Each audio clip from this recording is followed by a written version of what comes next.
Shall we bow our heads for prayer?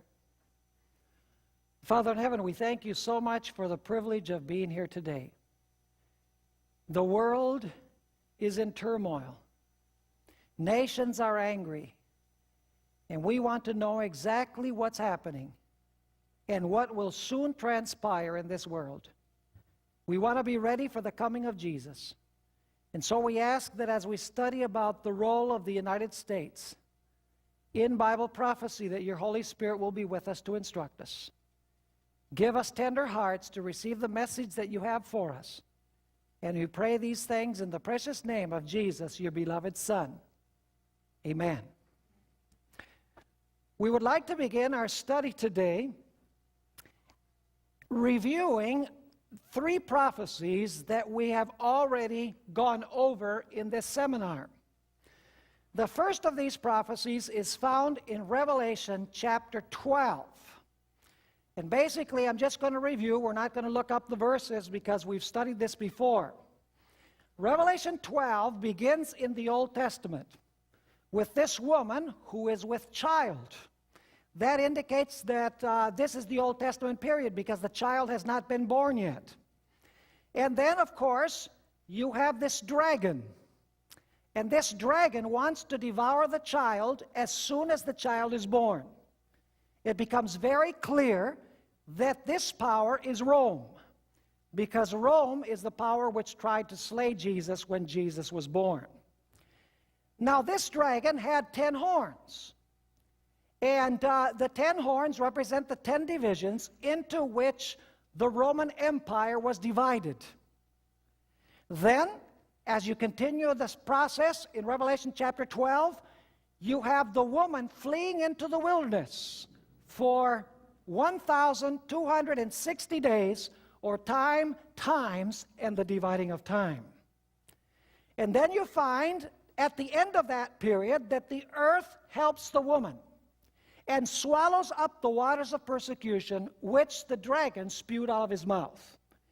And then finally, in verse 17, you have the dragon angry with the woman, and he goes to make war with the remnant of her seed who keep the commandments of God and have the testimony of Jesus Christ.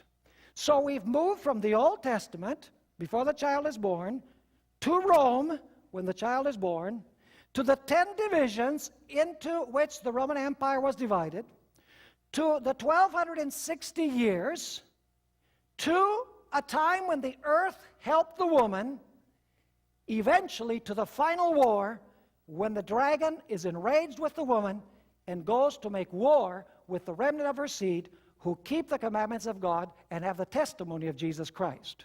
So Revelation 12 begins in the Old Testament and it continues till the final war of Satan against God's people. Now in Daniel chapter 7 we have a very similar sequence. Daniel chapter 7 presents a lion, which is Babylon, a bear, which is Medo-Persia, a leopard, which is Greece, and then the 4th beast is a dragon-like beast, which is Rome. You see, that dragon-like beast is the same dragon that stood next to the woman to devour her child in Revelation 12. And we're told there in Daniel chapter 7 that this dragon beast sprouted 10 horns. There you have the same dragon with 10 horns as in Revelation 12. And then we're told that among the 10 rises a little horn. And the little horn rules for times, and the dividing of time. 1,260 years. The same period that the woman fled to the wilderness where the dragon tried to slay her. And then we notice in Daniel chapter 7 that this little horn is destroyed when Jesus comes. He's judged and destroyed when Jesus comes, which means that this little horn must last until Jesus comes. You say, now wait a minute, you just said that this horn was going to have dominion for times the dividing of time, 1,260 years. And now you're saying that he's going to exist until the second coming of Jesus. It must be that this horn is going to rule for 1,260 years, then it is going to lose its rulership, and its rulership is going to be restored in order for this power to be destroyed when Jesus comes. Because if he's going to be around when Jesus comes and he's going to be destroyed, he must be ruling when Jesus comes. So we notice that Daniel chapter 7 follows the same sequence of Revelation 12. Begins in the Old Testament with Babylon, Medo-Persia, Greece. Continues with the fourth beast, Rome, the dragon-like beast. The dragon-like beast sprouts 10 horns, just like the dragon-like beast in Revelation 12. Then, as in Revelation 12, the woman flees to the wilderness for 1,260 years. The little horn rules for 1,260 years. And then in Revelation chapter 12, verse 16, you have the earth helping the woman. In other words, the period of persecution for the woman comes to an end. And then, of course, you have the final onslaught against God's people, which the dragon is enraged with the woman and goes to make war with the remnant of her seed. Daniel chapter 7 does not directly present that, but it does tell us that the horn is going to be destroyed when Jesus comes, which gives us the idea that the little horn is going to resurrect to power again. Now, Revelation 13 follows the same basic sequence as Revelation 12 and Daniel 7. In Revelation 13, verse 2, you have a dragon, which is the fourth beast. And then you find three beasts that are mentioned that come before the dragon. You have a leopard, you have a bear, and you have a lion. So notice that Revelation 13 follows the same order of Daniel 7. You have a lion, a bear, a leopard, a dragon. And that dragon has 10 horns, as we've noticed. And then the dragon with the 10 horns gives his throne, his seat, and his authority to the beast. And then the beast rules 42 months. Isn't this interesting? The same sequence. The beast governs 42 months. And at the end of the 42 months, the beast's power is removed. But we're told in Revelation 13, which by the way is amplifying Daniel chapter 7, that this beast which received a deadly wound, its deadly wound is going to be what? Its deadly wound is going to be healed, and everyone is going to marvel after the beast. The whole world is going to marvel after the beast. So you'll notice once again the same sequence of events. Revelation 13 begins with Babylon, then Medo-Persia, then Greece, then Rome, the dragon beast. The dragon beast has 10 horns, and that dragon beast gives his power to the beast, who rules 1,260 years. It's expressed as 42 months. And then at the end of this period, this power receives a deadly wound. For a while, it's inactive, but then its deadly wound is healed, and you have the final persecution against God's people. So Revelation 12, Daniel 7, and Revelation 13 are parallel prophecies. Is this clear in your mind? Now, what I particularly want us to notice is that this fourth beast has 3 stages of existence. Notice Daniel chapter 7, verses 23 and 24. Daniel chapter 7 and verses 23 and 24. We're told here the following. Thus he said, the fourth beast shall be a fourth kingdom on earth, which shall be different from all other kingdoms, and shall devour the whole earth, trample it, and break it in pieces. And now notice verse 24. The 10 horns are 10 kings who shall arise from this kingdom. Do you see the sequence? You have the dragon beast, then 10 horns rise from this kingdom, and then it says in the last part of the verse, and another shall rise after them, he shall be different from the first ones, and shall subdue 3 kings. So how many stages does this fourth beast have? It has 4, actually 3 stages. We're going to notice that there's a fourth when it resurrects, but it has 3 for our purposes right now. The first stage is the dragon beast ruling by itself. The second stage is the period of this dragon with 10 horns. And the third stage is the dragon beast with the little horn on its head. Now you notice that all of the beasts in Daniel chapter 7 come up from the waters. Now what do waters represent in Scripture? Well, let's go to Isaiah chapter 17 and verses 12 and 13. Isaiah 17 and verses 12 and 13. All of these beasts come up from waters. It says there in verse 12 of Isaiah 17, "Woe to the multitude of many people who make a noise like the roar of the seas, and to the rushing of nations like the rushing of mighty waters." So you notice that waters represent what? Nations, and represent multitudes of peoples. All of the beasts of Daniel 7 rise from waters. So let me ask you, do they rise in the same geographical location? Absolutely, because they all rise from the waters, where there are multitudes of peoples.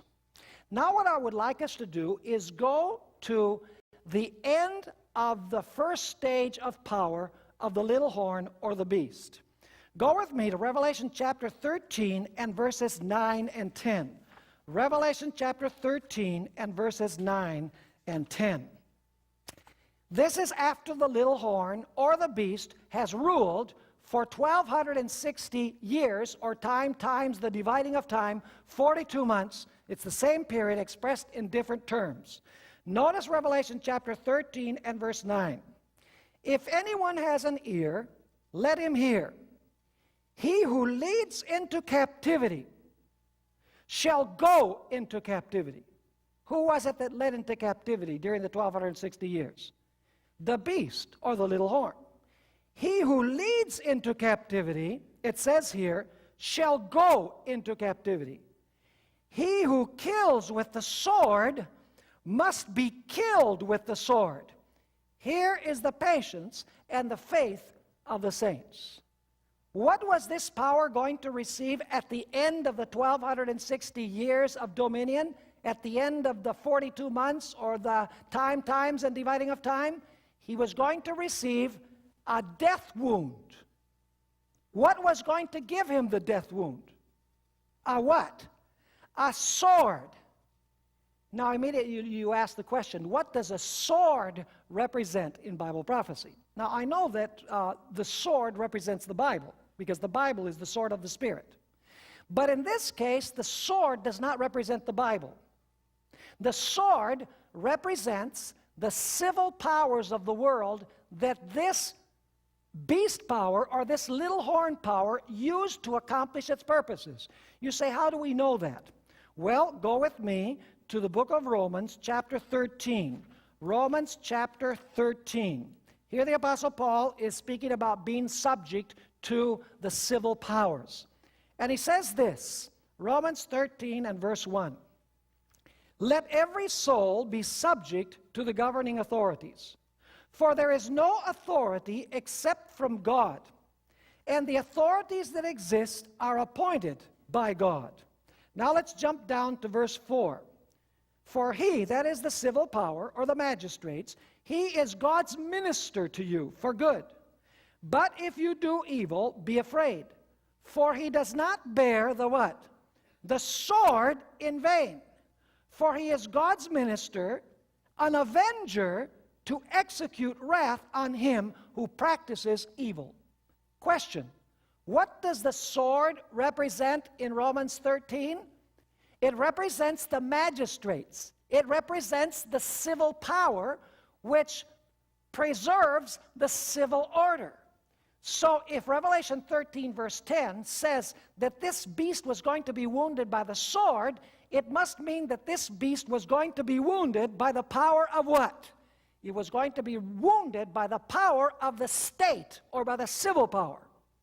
Now let me ask you, we've already identified this system as the Roman Catholic papacy. Did the Roman Catholic papacy employ the civil powers of Europe to fulfill its purposes during the 1,260 years? All you have to do is read history books.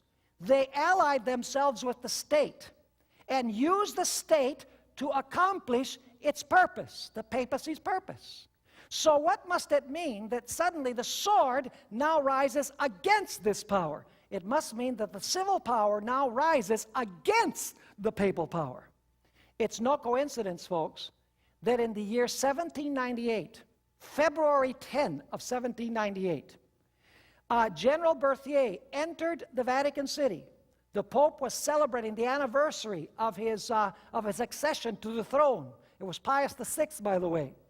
And Berthier came in. He removed the Pope from his throne. The Pope was taken captive, and he spent some time in different locations, and he finally died in exile in France. It's interesting that Napoleon Bonaparte had the express intention of abolishing the papacy. In other words, France removed from the papacy the ability to use the civil power. And do you know what's interesting? No country in Europe wanted to have anything to do with the Roman Catholic papacy immediately after 1798. They did not want to touch this system with a 10-foot pole because they knew what had happened during the 1260 years of the dominion of this power. And so France rose against this power and removed its civil authority. In other words, the Roman Catholic Church did not disappear as a church, but it could no longer use the civil powers of the world to accomplish its purposes. Malachi Martin, in his book, The Keys of This Blood, has a statement where he says that the civil powers of the world have imposed 200 years of inactivity upon the Roman Catholic papacy. He himself recognizes that the papacy can no longer use the civil powers of the world to accomplish the purposes that it accomplished during the 1260 years. And so basically what we have in all three of these prophecies, Revelation 12, Daniel 7, and Revelation 13, it begins in the Old Testament, moves to the period of the dragon, then it moves to the period of the dragon with 10 horns. Then it moves to the period of the 1260 years of persecution. And then Revelation 13 emphasizes that at the end of this period of persecution, persecution ceases. Revelation 12 emphasizes that the earth helps the woman and swallows up the waters of persecution. But then the devil is angry. And so he rises this power to new life. The deadly wound is healed, and you have the final onslaught against those who keep the commandments of God and have the testimony of Jesus Christ. Now, in Revelation 13, we have a second beast which rises. And we need to identify this second beast. And I have 12 characteristics that I want to share with you in identifying this second beast. Let's go to Revelation chapter 13 and verse 11, and we're going to stay in that verse for several characteristics. I'm going to take one by one. Revelation 13 and verse 11 says, then. What does that indicate, then? It indicates that this is transpiring when? After the first beast received its deadly wound, because the previous verse speaks about the deadly wound. And what date was the deadly wound given? 1798. That's a matter of history. You can read it in any history book. Which means that this beast is going to arise after which date? Or at which date? It's going to arise around the year 1798, after the first beast receives its wound. Secondly, you'll notice that it says in verse 11 that he saw another beast. Now, what does a beast represent in prophecy? A beast represents a kingdom or a nation. The lion is Babylon, the bear is Medo-Persia, the leopard is Greece, the dragon is Rome. Whenever you find beasts in prophecy, it represents nations or kingdoms. So my question is this going to be a nation or a kingdom which will arise around the year 1798? Absolutely. Now let's notice our third characteristic. Once again, Revelation 13 and verse 11. Then I saw another beast coming up out of the earth. We need to take a look at that expression, coming up. It's the expression that is used to describe the sprouting of a plant. In other words, you're not talking about a full-grown tree. You're talking about the sprouting of a plant. That is, that when this power was rising, it had not reached the apex of its power. It actually was just beginning to germinate or to sprout when John saw it rise. Incidentally, in Matthew 13 and verse 7, this expression, coming up out of, is used in the parable of the sower to speak about a plant growing up out of the earth. So our third characteristic is that in 1798, this power was not fully grown. It was just sprouting out of the earth at that time. Now let's notice the fourth characteristic. It says there in verse 11, "Then I saw another beast coming up out of the" what? Coming up out of the earth. It comes out of the earth. That is significant. You say, why is it significant? Well, let me ask you, where did all of the previous beasts come up from? We've already noticed it. They came up from waters, where there were multitudes and nations and tongues and peoples. Babylon, Medo-Persia, Greece, Rome, all arose from waters. But suddenly we see this beast that rises out of what? That rises up out of the earth. Would this seem to indicate that this power is going to rise in a different place? Obviously. That's the strong impression that you get. Furthermore, there are not only any waters, there are also no winds. In other words, this power is not rising due to warfare. Furthermore, this power does not fight any of the previous powers to gain its ascendancy. Let me ask you, did the bear fight the lion to get its power? Sure. Did the leopard fight the bear to get its power? Yes. Did the dragon fight the leopard to gain its power? Absolutely. Each successive kingdom conquers the previous kingdom. But with this beast of Revelation 13, it comes up out of the earth. There are no waters, which means that there must be a very scarcity of inhabitants. It's a different place. There are no winds, which we've already studied, represents war, represents warfare. This must be a power that rises in a different place, not in the midst of conquest, not conquering previous nations. So this power rises in a different place. Let's go to our fifth characteristic. This one is not directly found in Revelation 13, but I think that we need to mention it because it's important. If you notice the beasts of Daniel chapter 7, you'll find that the first two beasts rise in Asia, Babylon and Medo-Persia. The next two beasts rise in Europe. In other words, prophecy is moving from east to west. Now, this beast that you find here rises from the earth after all of these powers have risen.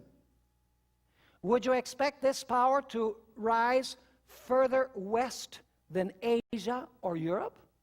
Sure, because prophecy is moving in what direction?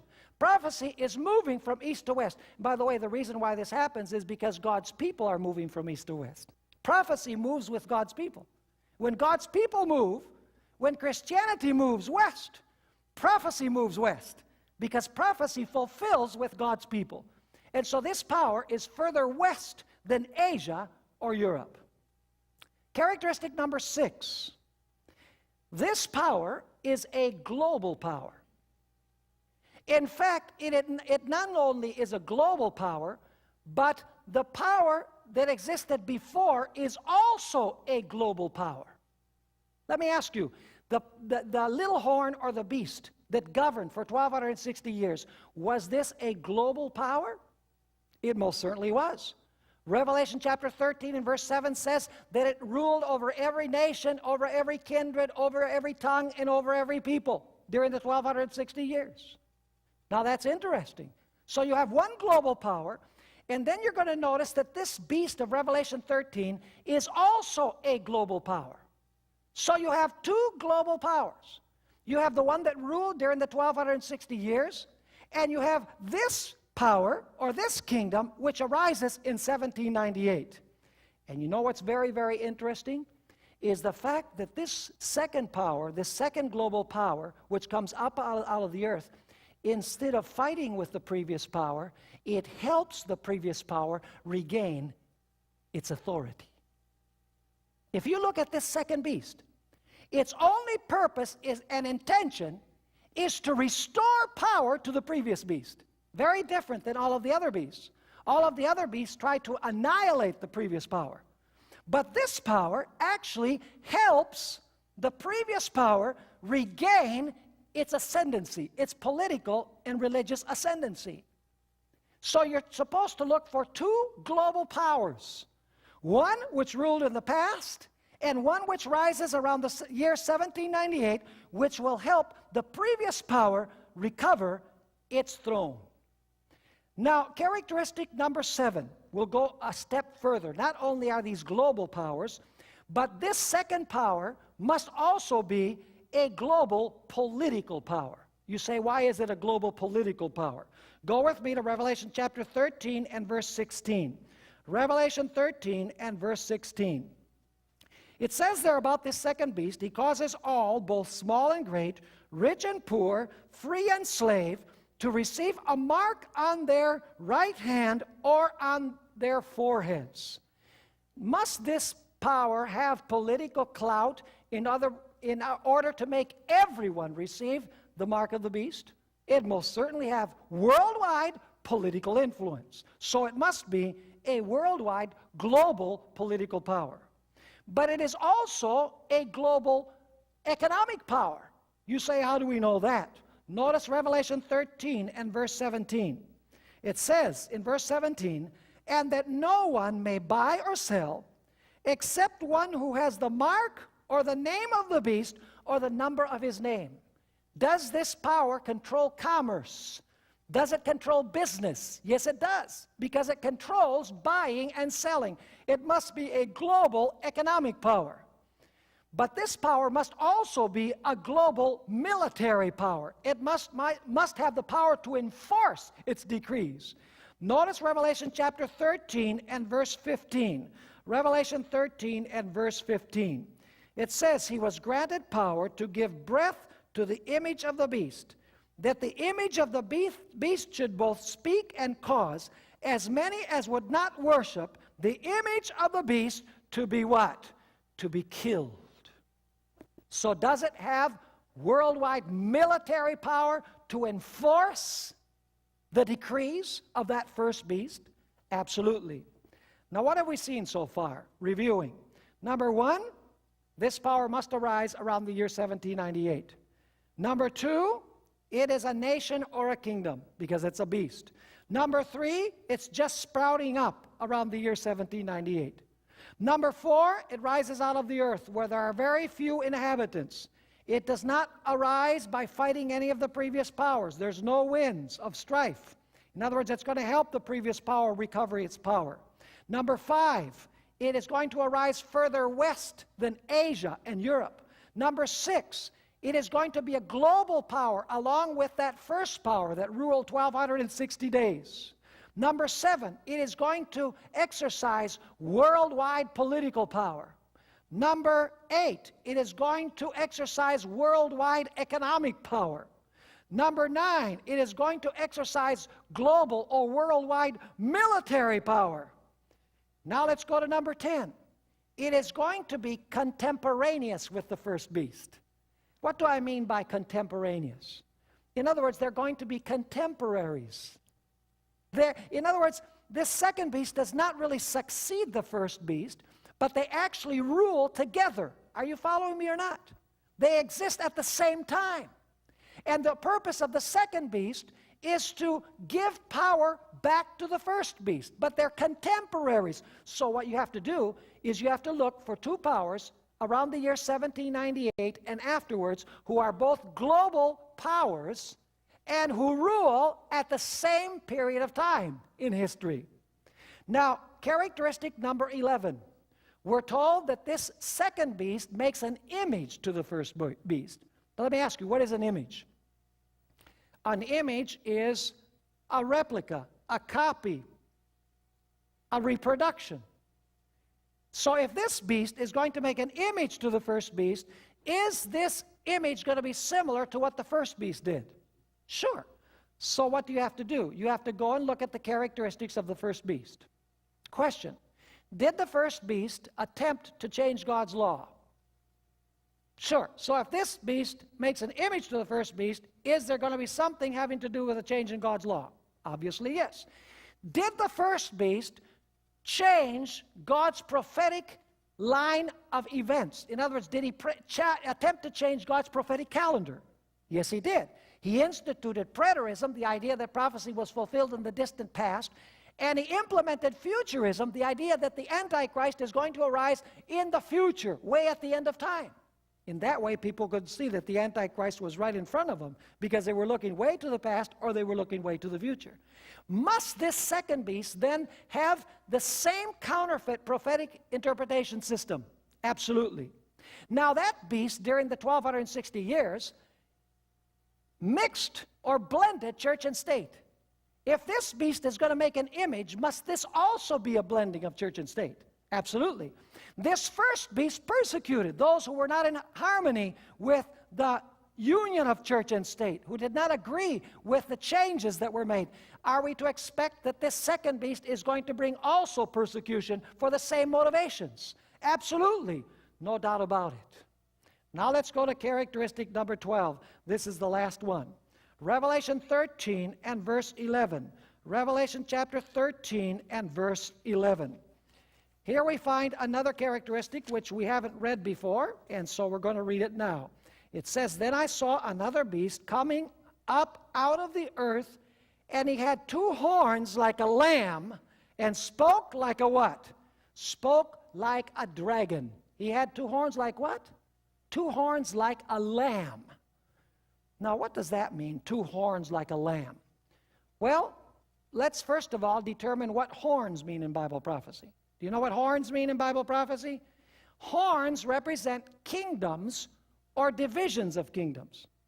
For example, in Daniel chapter 8, you have a ram with two horns. The two horns represent the kingdoms of Media and Persia. You have four horns that come out of the head of the he-goat of Daniel 8. Represents the four divisions of the Grecian Empire after the death of Alexander the Great. And so horns represent kingdoms. And you're saying, what in the world could be represented by these two horns? Is that talking about the idea that this is going to be two nations or two kingdoms? We already read that there's only one beast, but this beast has two horns. Is it possible that this kingdom is going to be a dual kingdom in some sense of the word? The answer is yes. Now, before I pursue the meaning of the two horns, allow me to go through the characteristics once again and ask which nation fulfills these exact details.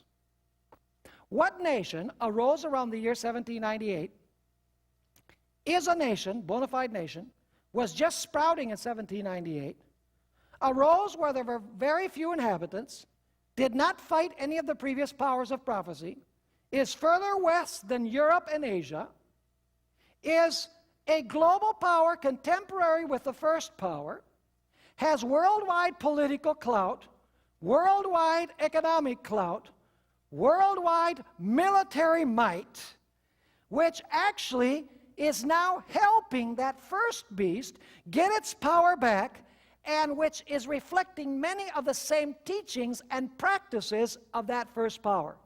Listen, folks, there's no doubt whatsoever what this beast represents. It represents the United States of America. You say, how is that? Did the United States arise to power around the year 1798? Absolutely. In fact, the Declaration of Independence was signed in 1776, the Constitution in 1787, 1791 you have the Bill of Rights, in 1798 you have the deadly wound. Incidentally, do you know which was the first nation that the United States formed official diplomatic relations with? It was France. Do you know what year? 1798. The first nation to recognize the United States as a bona fide nation was the very nation that gave the deadly wound to that first beast. That's significant. Is the United States a nation or a kingdom? It most certainly is. Was the United States fully grown when it first arose to power? Or was it just sprouting up in 1798? It was just sprouting up. Did the United States arise in a sparsely populated area? Yes. Did it have to defeat any of the kingdoms of Europe, of Bible prophecy, that had existed before? Absolutely not. Is the United States further west than Europe and Asia? It most certainly is. Is the United States ruling contemporaneously with that first beast? Are they both worldwide systems? The Roman Catholic papacy and the United States? Absolutely. Is the United States a political global power? It is. Is the United States a global economic power? It most certainly is. Is the United States a global military power? Absolutely. Is the United States contemporaneous with the first beast? And actually, by what we're seeing today, is it helping that first beast recover its power and its authority? Absolutely. And I will share with you a little bit more about that later on. Is Protestantism in the United States today, in this country, talking about joining church and state and actually joining church and state? Absolutely. What day of worship do they say we're supposed to keep? The first day of the week. Do they say that prophecy is fulfilled with the papacy and with apostate Protestantism? Is that their perspective of prophecy? No. Where are they looking? They're looking back at a fellow called Antiochus Epiphanes, or they're looking forwards to some future Antichrist after the church has been raptured to heaven. The only thing that is missing of making an image to the first beast is the persecution aspect, because these things have not yet fully matured. Are you with me or not? Now let's talk about the two horns. The two horns like a lamb. The word lamb is used in Revelation 29 times. Every single time, the lamb is a symbol of Jesus Christ, with this one exception. Now, if the lamb is a symbol of Christ, must these two horns have something to do with Christ?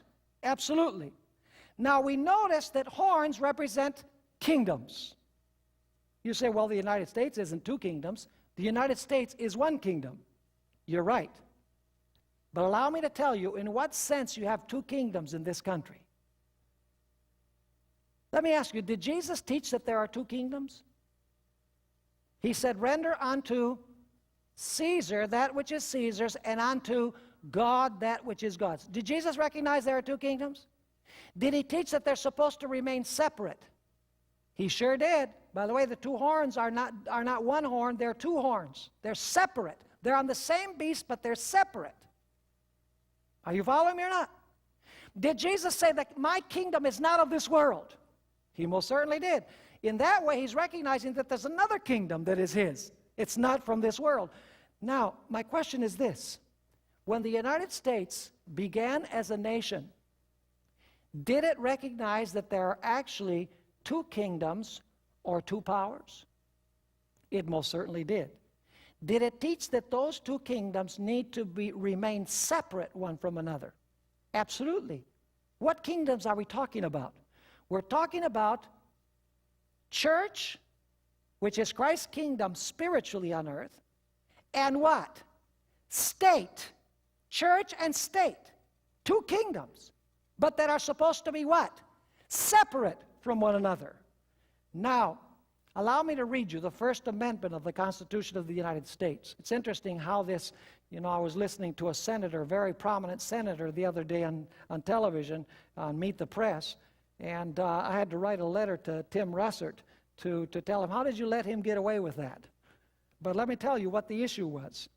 This is what the First Amendment says. By the way, the First Amendment actually has an establishment clause, a free exercise clause, and a civil liberties clause. In the same amendment, you have religious and civil liberty. It says there, the First Amendment, Congress shall make no law respecting an establishment of religion. That's been reinterpreted to mean that Congress cannot establish a church or a religion above other religions. That's not what the First Amendment says. And that's what this senator says. He says what the First Amendment forbids is from the Congress making a law establishing a religion. It doesn't say a religion. It says religion, period. Congress shall make no law respecting an establishment of religion. In other words, Congress can make no laws having to do with religion or prohibiting the free exercise thereof. In other words, Congress cannot make laws implementing religion or forbidding the free exercise of religion. But then the First Amendment continues saying this, or abridging the freedom of speech, or of the press, or the right of the people peaceably to assemble and to petition the government for a redress of grievances.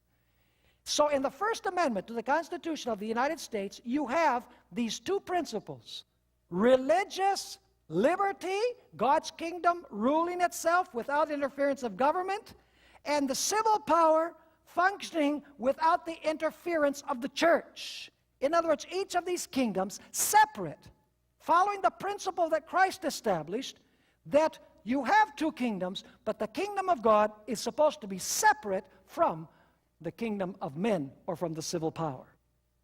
Incidentally, these two principles are called republicanism and Protestantism. Republicanism simply means a state without a king. And Protestantism means a church without a pope. Because in the Middle Ages, you know, if the king said jump, you said how high? I mean, the king had all power. The people had no power. The king spoke and people obeyed. It was a monarchy. The same was in the church. You know, when the Pope spoke, everybody did what he said in the religious realm. There was no civil or religious liberty. But the founding fathers of the United States decided that they would establish a government of the people, by the people, and for the people, where religion would be protected by the state in the sense that people could practice their religion, the government would not interfere, and people could be free to worship God according to the dictates of their conscience. Republicanism and Protestantism. In other words, the separation of the two kingdoms. Now, why would our founding fathers do this? Why would they want this kind of government? Well, you see, they had the benefit of three things. Number one, they had the benefit of knowing what had happened during the Middle Ages when church and state are joined together. They lived very close to that period. I mean, 1798, that's when the deadly wound was given. They were close to the history. One of the problems in the United States is that people don't remember history anymore. They don't remember what this power has done in the past. And so they're allowing this power to gain ascendancy again, which is scary. But anyway, you know, we find that the founders had the benefit of knowing the history of the Middle Ages, what happens when church and state are joined together. They knew it leads to persecution, like John Huss, who was burned at the stake because he didn't agree with the teachings of the church. So they say, in this republic, we're not going to have that problem. Church and state are going to be separate, one from another. They also knew the history of the colonial period of the United States. That's a period which many people forget. Do you know that the Pilgrims came here looking for freedom? By the way, the earth helped the woman. That's what Revelation 12 means when it says the earth helped the woman. They fled from Europe, they came over here. They came to the territory of the United States to look for freedom. And once they established themselves, they took away people's freedom in the colonial period. If you did not return your tithes, by the way, the government paid the pastors. People, you know, they returned their tithes or they paid their tithes like a tax. And then the government paid the ministers. And if you didn't pay your tithe, you could be thrown in jail. If you did not go to church on Sunday, which they believed to be the day of worship, you could be thrown in jail or you could be flogged. Only people who profess the Christian religion could occupy offices in the government, positions in the government, in the colonial period, in the early history of the United States, not the constitutional period. And Roger Williams, who came in the year 1629 from England to the Massachusetts Bay Colony, he suffered the wrath of the people there because he was teaching the total separation of church and state. He had to flee in the dead of winter, a very raw winter. He had to cross huge snow drifts, and finally he ended up in Rhode Island, and he established the capital of Rhode Island, known as Providence. And it became a city of refuge for everyone, Quakers, Jews, atheists. All he said, I want you to come here. You can worship God any way that you wish. As long as you work hard and you obey the civil laws, you'll be welcome here.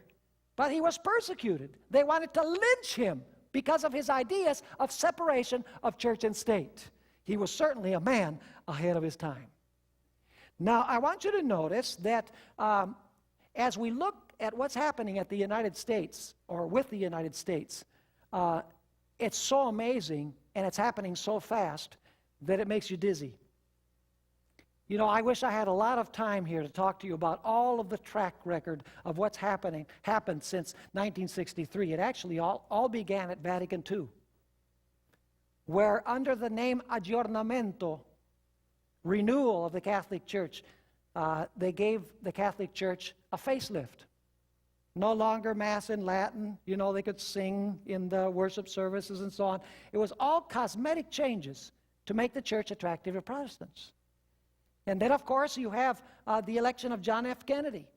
I'm not saying that he was used by the Catholic Church, but basically there were people who were scared of having a Catholic as a president. But when John Kennedy came in, and he seemed to do a pretty good job, people liked him pretty well. They said, hey, it's not just such a threat to have a Roman Catholic as a president of the United States. And then, of course, we could go to the 80s, the Holy Alliance. So it was called by Time magazine. It was on the cover with Reagan and the Pope on the cover of Time. The Holy Alliance, where the United States helped the Pope overthrow communism in the former Soviet Union. It was actually a alliance, a secret alliance between the United States and the Vatican to overthrow communism. And then, of course, you have the book, The Keys of This Blood. Interesting book written by a Roman Catholic Jesuit, Malachi Martin.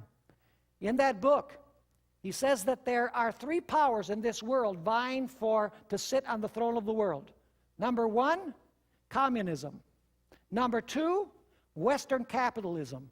And number three, the Roman Catholic papacy. And in that book, he guarantees, and by the way, this is before it happened, he guarantees that communism was going to fall, Western capitalism was going to fall, and eventually the Roman Catholic papacy was going to regain the throne of the world. You know, we've just seen the death of the Pope. I can't help but be amazed as I watch at television, every single news program on television. You can't get any other kind of news.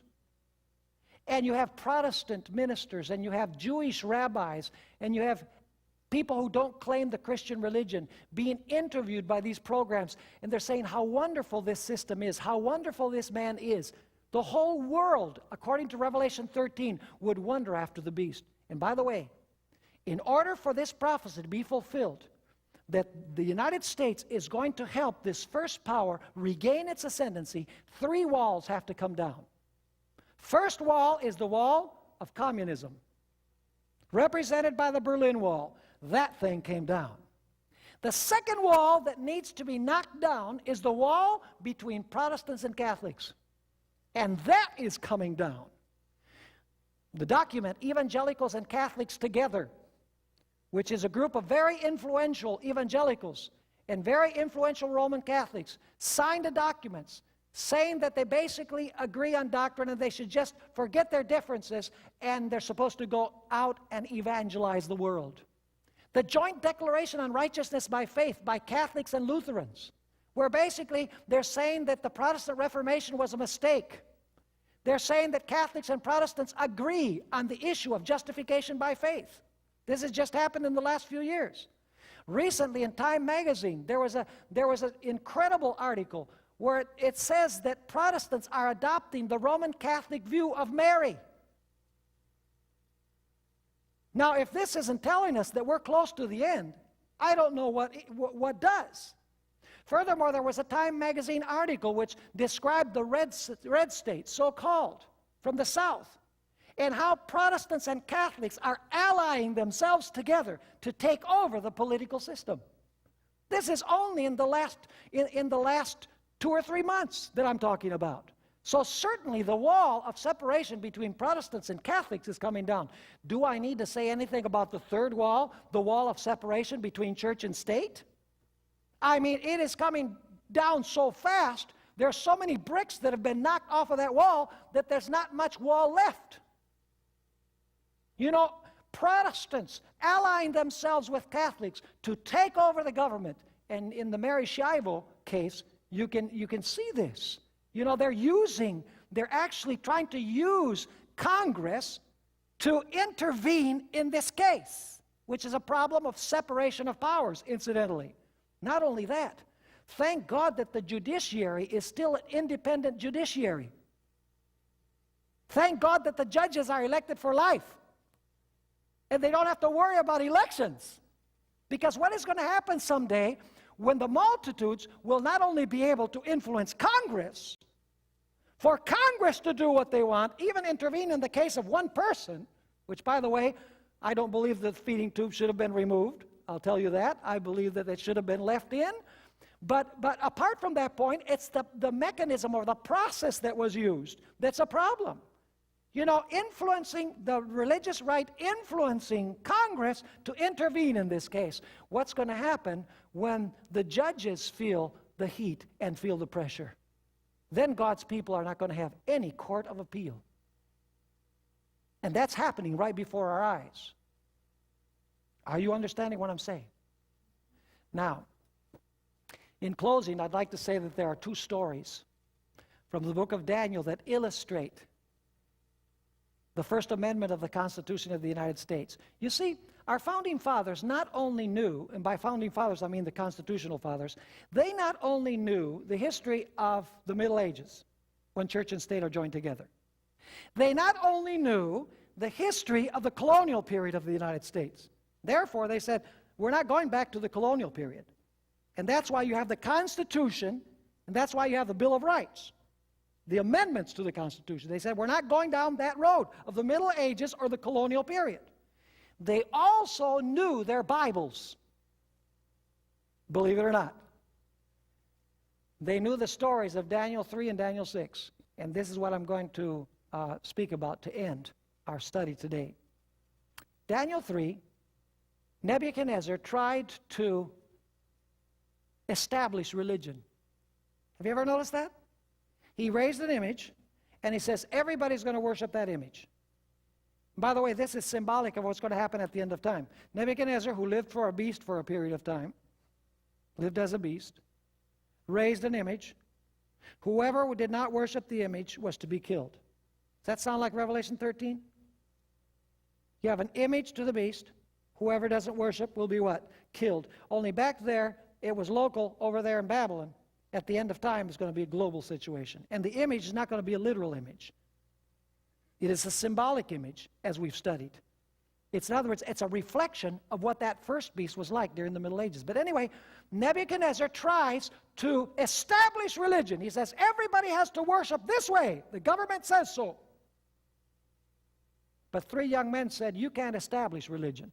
It's beyond your authority. And the king says, okay, I'll burn you in the fire. They say, God will deliver us. And if he doesn't, we'll still not serve. We'll still not follow your establishment of religion. And you know what happened? They were thrown into the furnace, but Jesus himself came into the furnace and delivered them. Is that going to happen at the end of time again? Is there going to be an establishment of religion even though we have the First Amendment to the Constitution of the United States? Absolutely. And then you have the story of Daniel chapter 6. You know, it's similar but different. Because in Daniel chapter 6, what the king is doing, he's forbidding the free exercise of religion. I don't know whether you've noticed the difference. In Daniel 3, Nebuchadnezzar is saying you have to worship this way. In Daniel chapter 6, the king is saying you can't worship the way you want to worship. In other words, the second king is forbidding the free exercise of religion. He says you can't pray to anyone except to the king for a period of 30 days. And Daniel says, well, this is the realm of God. This is not the realm of government. So he says, I feel the perfect freedom to practice the free exercise of religion.